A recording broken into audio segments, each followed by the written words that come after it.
All right, here's what I would do if I wanted to find the perfect front desk who was going to be a high performer and who was actually going to stick around for a long period of time.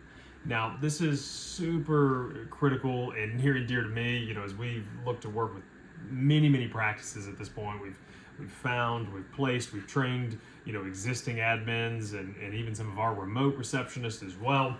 And there's a lot of characteristics that I see that carry over from practice to practice that can set up a front desk to either have somebody who's going to underperform from the get-go, they've hired the incorrect person, or they haven't had a clear process to onboard, lead, and manage that person so that they can actually have an effective person at the front desk, right? And turnover is super duper expensive. It can cost you thousands of dollars. If you have somebody who's underperforming, it can cost you a lot of hours and manpower also when you're trying to get somebody in this position, right?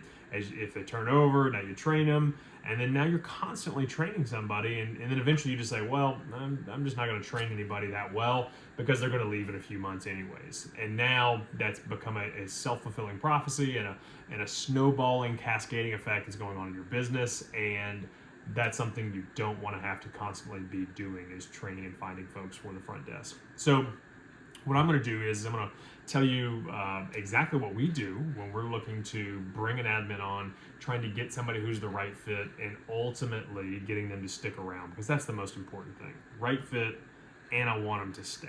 So the first big thing that I want to do when I'm looking to get a high-performing admin is I need to run an exhaustive interview process. Too often, practice owners are busy. They will simply run an ad on Indeed. They'll put it on their social media. They'll get 10 to 20 people.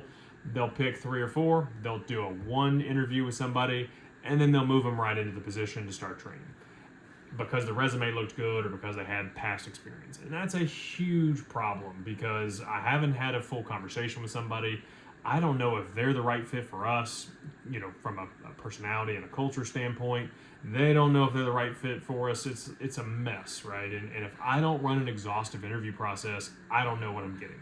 And there's nothing worse than surprises of somebody working with you for a month or 2 months and then they leave, all because you didn't do your due diligence on the front end, and now it's going to cost you even more time and money. And so what I like to do is I run a multi-step interview process, critical. I oftentimes like to do a group interview with a lot of admins because in a group you really get a sense for someone's personality, their authenticity, how well can they think on their feet, what's their conversation like. And it's just a really nice way to get through a lot of candidates because you want to cast as wide of a net as possible and be able to interview as many of those people as possible. What you don't want to have happen is, hey, you throw an Indeed ad up, you do 1 or 2 interviews with a couple of people, and now I'm missing out. So once I run that group interview, then at that point you can take them to either an in-person interview, maybe an interview with your team, some type of job shadow type situation where they just get a feel for the culture of the room. And that's going to be big. The interview is as much of them trying you out as it is you trying them out, and that helps you guys know whether or not you're going to be a good fit. And then the biggest thing I'm looking for in that interview process is, hey, is this person a personality fit? Are they a culture fit?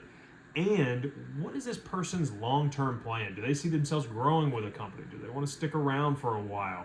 Or is this somebody who is just a tire kicker who's looking for the next right employment?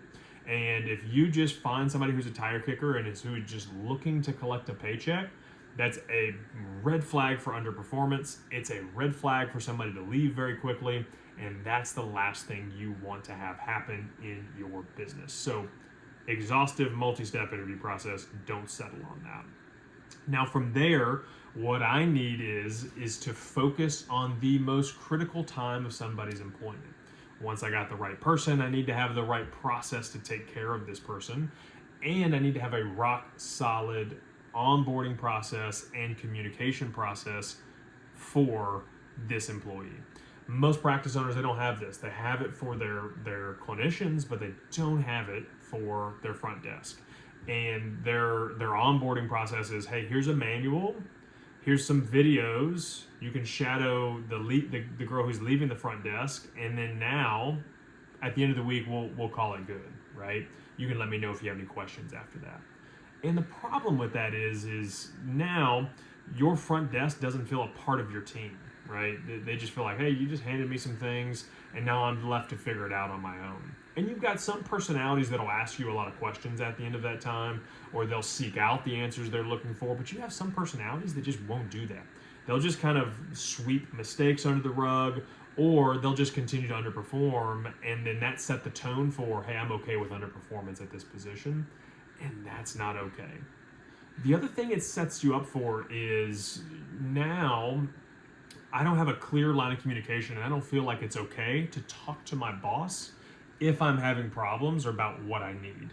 And every time I talk to, one question I ask in every single interview process when I'm talking to our admins is, hey, what would make you want to stick around at a job for 5-6 years? Like, what are those things? And almost always, one of the most common answers that I get is, I just want to feel a part of the team, and I want to have clear communication with my boss. Those are the big recurring questions or recurring answers I get to that question. And they just want to feel part of the team. And when you hand them a handbook and you toss them off right into the job without supporting them, they're not going to feel a part of the team. They don't feel like they have any communication with you. And now you're unsatisfied because you don't feel connected to them. They're unsatisfied because they don't feel connected to you. And they're going to leave because they have no incentive to stay, because they could care less about the place that they work, because I'm just another number. And that's the last thing that you want to have happen during that. So that onboarding process needs to be going on for 90 days at least, right? I need to get that person at least through the 90-day probationary period, and I need to be walking with them and meeting with them regularly, once a week, twice a week. I need to be just sitting, listening to their calls, watching their workflow, creating an environment for them to ask questions and communicate with me or the leadership team about exactly the problems that they face. Because if you don't do that, they're not going to bond with you as a team, and they're going to be quick and ready to leave. And that's why that onboarding process is so critical. Certainly have them watch videos. Getting good at job skills is obviously a part of that process, but also just the bonding as a team and as a culture is even more critical during this time. Okay, on the final piece of this is just robust leadership and management, right? So if you want somebody to be a high performer, they have to know where they're going and what defines success for the front desk position. But too often it's, hey, here's a checklist of things for you to do every day, and we'll call it good. We're not monitoring phone call conversion. We're not monitoring schedule utilization. We're not monitoring how many people are continuing for a plan of care, how many people are hanging on for continuity. All of those things come back to the first phone call, and I have to have a playbook and a process in which I'm going to lead and manage this person.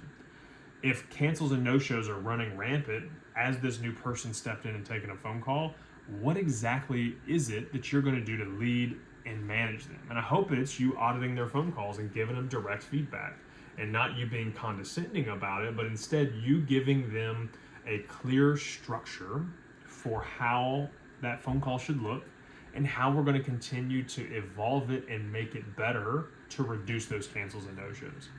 If it's a lead quality issue because you're running paid traffic, then what is your process for weeding out those people? And have you clearly communicated that with your front desk? Because oftentimes most folks haven't. And so some of that leadership and management is obviously having KPIs or key performance indicators for the front desk. And most people don't really have that defined. And so letting the person know, hey, here are our expectations, and I'm going to help you hit those. And sometimes practice owners aren't even tracking this stuff. And that's a big concern to me as well is, hey, let me at a minimum track this. Let me find out my historical data. And then let's walk together as a team to get you there as quickly as humanly possible. And then let's keep you there. And if there is a problem, what's going on? Because there's nothing worse than you finding that out at the end of 90 days. And this is oftentimes what happens. you're like, wow, shoot, my schedule's kind of light. I don't really know why my schedule's light. And then you go back and you start looking at you're like, wow, we had the same number of leads. We just didn't convert those leads. So what the heck is the problem, or what is it that's going on here that's preventing this from happening?